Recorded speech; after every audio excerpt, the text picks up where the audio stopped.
እንደተቀበልኩት ምሕረት እንደ ቸርነት ብዛት እንዳገለግል እርዳኝ ጌታ ሆይ ስጠኝ መንፈስን እሳት። ሻሎም ሻሎም ቅዱሳን ሰላም ናችሁ? እግዚአብሔር ይባረክ። አገልጋይ እስጢፋኖስ ታደሰ ነኝ። ዛሬ ከእግዚአብሔር ቃል አንድ ስፍራ እንመለከታለን። በሮሜ መጽሐፍ ያለውን ቃል ነው የምንመለከተው። ቃሉን ከማንበቤ በፊት እንጸልያለን። አባት እግዚአብሔር ሆይ በኢየሱስ ክርስቶስ ስም እጅግ አድርገን እናመሰግናለን። ስለዚህ ጊዜና ሰዓት ስም ይባረክ። ደግሞ እግዚአብሔር ሆይ ቃልህ እንድትገልጥልን አንተ ቃልህ እንድታበራልን በኢየሱስ ስም እንጸልያለን። በቃልህ አልፈ ተናገረን፣ ማስተዋል ጥበብን ስጠን። እግዚአብሔር ሆይ ደግሞ ይሄንን ቃል ለሚሰሙ በሀገር ውስጥ በኢትዮጵያ ላሉ ከሀገር ውጪም በተለያዩ በዓለም ዳርቻ ላሉት መንፈስ ቅዱስ እንድታስተምራቸው የወደቀን እንድታነሳ እግዚአብሔር ሆይ ከቃል ጉልበት የተነሳ በሽተኞች እንዲፈወሱ አጋንንትም በኢየሱስ ክርስቶስ ስም እግዚአብሔር ለስምህ ክብር በኢየሱስ ክርስቶስ ስም ስራው እንዲፈርስ እግዚአብሔር በኢየሱስ ስም ጸልየናል።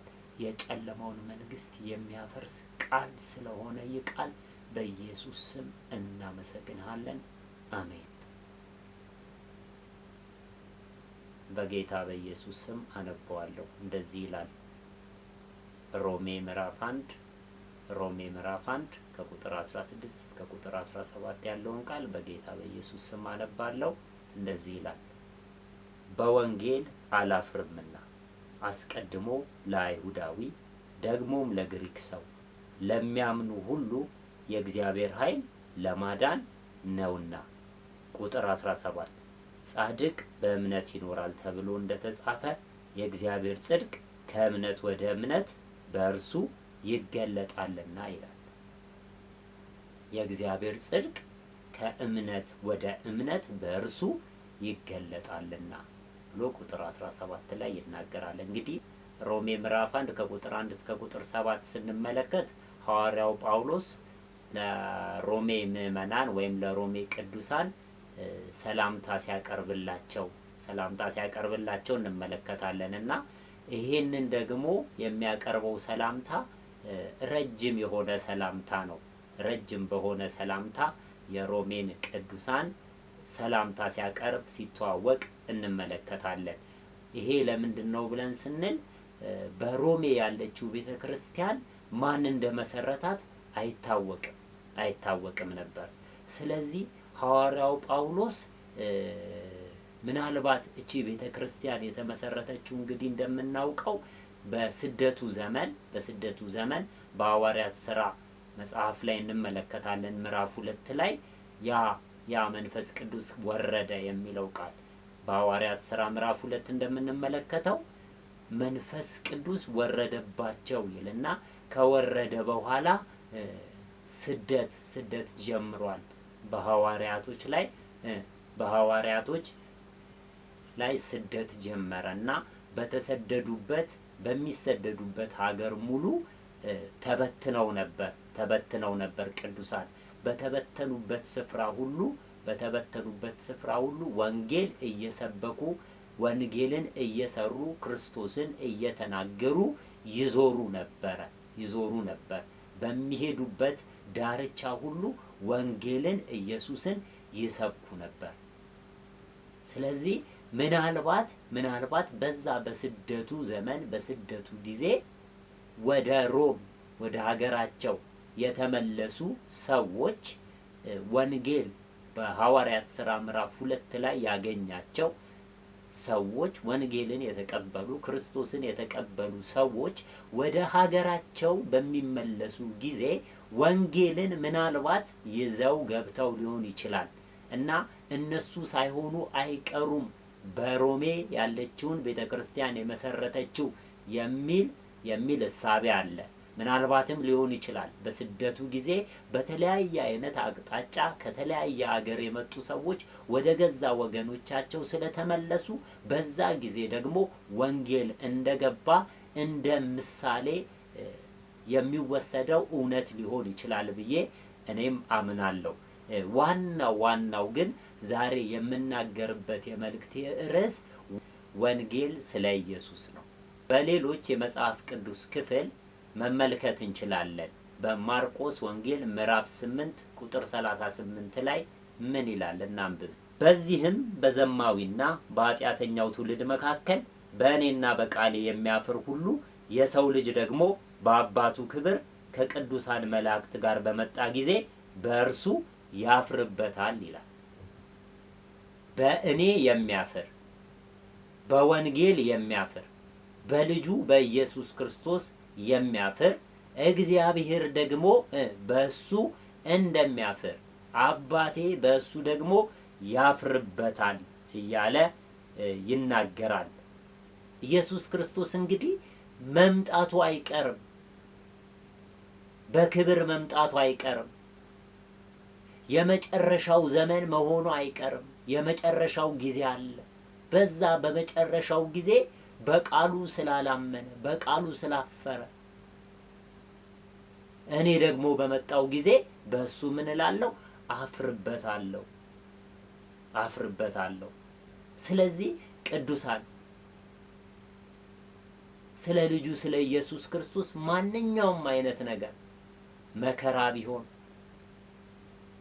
በብዙ አይነት መንገድ ውስጥ በፈተና ውስጥ ብንሆን በልጁ በኢየሱስ ክርስቶስ በወንጌል ልናፍር አይገባንም። በኢየሱስ አናፍርም። ክብር ለእግዚአብሔር ይሁን። በኢየሱስ አናፍርም። እግዚአብሔር ይባረክ። በሁለተኛ ጢሞቴዎስ ምዕራፍ 1 ቁጥር 12 ላይ ምን ይላል? እናንብበው። ስለዚህም ምክንያት ይህን መከራ ደግሞ ተቀብያለሁ፣ ነገር ግን አላፍርበትም። ያመንሁትን አውቃለሁና የሰጠሁትንም አደራ እስከዚያ ቀን ድረስ ሊጠብቅ እንዲችል ተረድቻለሁ እያለ ጳውሎስ ይናገራል። ስለዚህም ምክንያት ይህን መከራ ደግሞ ተቀብያለሁ፣ ነገር ግን አላፍርበትም። አያችሁ፣ ጳውሎስ እዚህ ጋር ምን ብሎ ይናገራል? መከራን ተቀብያለሁ፣ ስለ ስሙ መከራን ተቀብያለሁ፣ ስለ ኢየሱስ ክርስቶስ ስል መከራን ተቀብያለሁ፣ በተቀበልኩት ደግሞ መከራ አላፍርበትም እያለ ይናገራል። አያችሁ፣ ወንጌል አያሳፍርም። ወንጌል ስደት አለው። ወንጌል መከራ አለው። አዎ፣ በሐዋርያት ዘመን የነበረችው ቤተክርስቲያን ስትሰደድ ነበር። በስደቱ ዘመን ወንጌል ግን ይቀጥል ነበር። ወንጌል ግን ይሰፋ ነበር። አያችሁ፣ ወንጌል ይጨምር ነበረ። እያደገ የመጣ መገለጥ ነው ወንጌል ማለት። እያደገ የመጣ መገለጥ ነው። በሐዋርያት ዘመን ላይ እያደገ እየጨመረ በፈተና ውስጥ በሚያልፉ ጊዜ ወንጌል አብሮ ይሰፋ ነበር፣ አብሮ ያድግ ነበር። በተበተኑት ሁሉ ኢየሱስን እየሰበኩ ይዞሩ ነበር። በወንጌል አላፍርም አለ። መከራ እቀበላለሁ አለ። አው መከራ እንዳለው ያውቃል። አያችሁ፣ በመከራ ውስጥ አልፏል። በስደት ውስጥ አልፏል። ወንጌል መከራ አለው። ወንጌል ስደት አለው። ወንጌል መራብ አለው፣ መጠማት አለው፣ መታረዝ አለው። ወንጌል ነቀፌታን ያመጣብናል።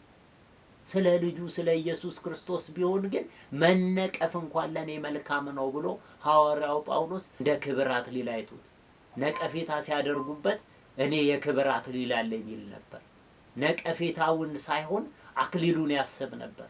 አያችሁ፣ ወንጌል ነቀፌታ አው ይበዛብናል። ወንጌልን ስንሰራ ኢየሱስን ስንሰብክ ነቀፌታ ይበዛብናል። ኢየሱስ ክርስቶስ እንኳን በምድር ላይ በተመላለሰ ጊዜ በስጋ ወራቱ እንኳን ፈሪሳውያን እንኳን ተነስተውበት ነበር። ለአገልግሎቱ እንኳን ነቀፌታን ሲያሳድሩበት፣ ነቀፌታን ሲፈልጉበት ነበር። በአገልግሎቱ ዘመን ኢየሱስ ክርስቶስ በምድር በነበረ ጊዜ በስጋ ወራቱ ፈሪሳውያን ምን ይፈልጉበት ነበር? ነቀፌታ ይፈልጉበት ነበር። አያችሁ፣ እሱ የአባቱን ፈቃድ ሊፈጽም መጣ። በኢየሱስ ላይ ነቀፌታን ይፈልጉ ነበር። ኢየሱስ ግን ፍጹም አምላክ ፍጹም ሰው ስለሆነ ነቀፌታን አላገኙበትም። አያችሁ፣ ሰዎች ነቀፌታ ይፈልጉብናል። እኛ ግን እግዚአብሔርን በመፍራት በጽድቅ የምንመላለስ ከሆነ ወንጌል ይቀጥላል። ዛሬ በአማኞች በቅዱሳን ህይወት ውስጥ ይሄ የፍቅር ህይወት፣ ይሄ የፍቅር ወንጌል ሊገለጥ ይገባል። ኢየሱስ ክርስቶስ ሊታይ ይገባል። ስለዚህ ይሄ ሰው አመነ ይላል። ካመነ በኋላ እንዳልጠመቅስ የሚከለክለኝ አለን ባለ ጊዜ አይደለም፣ በልጁ በኢየሱስ ክርስቶስ ካመነ ንስሐ ከገባ እንዳትጠመቅ የሚከለክል ነገር የለም ማለት። ኢየሱስ ያድናል። ይህ ብቻ አይደለም፣ ቤተሰቦቹም አመኑ ይላል። ኢየሱስ ያድናል። አያችሁ፣ ኢየሱስ ሲገለጥ፣ ኢየሱስ ሲሰበክ፣ ኢየሱስ በእኛ ላይ ሲታይ ሌሎችም ወደ እግዚአብሔር መንግስት ይጨመራሉ። ክብር ለእግዚአብሔር ይሁን። በሐዋርያት ሥራ ምዕራፍ 16 ከቁጥር 30 እስከ ቁጥር 31 እንዳየነው ማመን አንደኛው መስፈርት ነው። አያችሁ፣ ማመን አንደኛው መስፈርት ነው። ሁለተኛው ደግሞ ንስሐ እንደገባ የምትሉትን ኢየሱስን እቀበላለሁ ብሎ በፈቃዱ እጅ እንደሰጠ። ወንጌል ስለ ኢየሱስ ነው። ክብር ለእግዚአብሔር ይሁን። ኢየሱስን የማይሰብክ ወንጌል ስለ ኢየሱስ ነው። ኢየሱስን እንስበክ፣ ስለ ኢየሱስ እንናገር፣ ስለ ኢየሱስ እናውራ። ኢየሱስ ልብሳችን ነው። ኢየሱስ ውበታችን ነው። አያችሁ፣ የዕብራውያን መጽሐፍ እንኳን ሲናገር ከእንግዲህ ሌላ መስዋዕት አይቀርብም፣ ሌላ መስዋዕት የለም። ኢየሱስ ክርስቶስ በቃ የላቀ መስዋዕት ነው። አንዴ ልጁ መጥቷል፣ አንዴ ኢየሱስ ሞቷል። በልጁ በኢየሱስ ክርስቶስ በማመን ብቻ ነው የዘላለም ሕይወት የሚገኘው። ወንጌል ስለ ኢየሱስ ብቻ ነው እያለ ይናገራል። በዚህ በሮሜ መጽሐፍ ላይ ወንጌል ስለ ኢየሱስ ነው እያለ ሐዋርያው ጳውሎስ ሲናገር እንመለከታለን። ሌላው ቅዱሳን እኛ ደግሞ የሆነልን ነገር አለ። ምን ሆነልን? በእምነት መጽደቅ ሆኖልናል። በኤፌሶን መጽሐፍ ስንመለከት ምዕራፍ 5 ቁጥር 21 ላይ እንደዚህ ይላል፣ እኛ በእርሱ ሆነን የእግዚአብሔር ጽድቅ እንሆን ዘንድ ኃጢአት ያላወቀውን እርሱን ስለኛ ኃጢአት አደረገው። አያችሁ፣ ኢየሱስ ክርስቶስ ንጹህ ነው። ግን ስለኛ ምን አደረገው? ኃጢአት አደረገው። ስለዚህ በክርስቶስ ኢየሱስ ምን ሆኖልናል? መጽደቅ ሆኖልናል። በልጁ በኢየሱስ ክርስቶስ መጽደቅ ሆኖልናል። በእምነት ምን ሆነልን? መጽደቅ ሆኖልናል። በእምነት መጽደቅ ሆኖልናል። መጽደቅ ግብ አለው። አንደኛ ግቡ ምንድነው? መቀደስ ነው። ሁለተኛ ደግሞ ግቡ ክርስቶስን መምሰል ነው። ሶስተኛው ደግሞ የእግዚአብሔርን ጻድቅ ባህሪ መላበስ ነው። በሮሜ ምዕራፍ 8 ቁጥር 29 እና ኤፌሶን ምዕራፍ 1 ቁጥር 4 ላይ ይሄን ማየት እንችላለን። የሮሜ ምዕራፍ 8ን እናነበዋለን።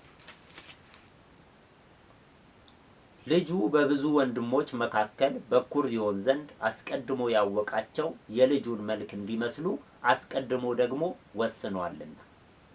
ስለዚህ መጽደቅን ስንመለከት ሕጋዊ ድንጋጌ ብቻ አይደለም፣ በቅድስና መጠራትን ያመለክታል። ጽድቅ በክርስቶስ ሥራ ሆኖልኛል። ጽድቅ ያገኘሁት በልጁ በኢየሱስ ክርስቶስ ሥራ ነው። በመስቀሉ ነው። በመስቀል ላይ ተንጠልጥሎ ነው ጽድቅን ያገኘሁት እያለ ጳውሎስ ይናገራል።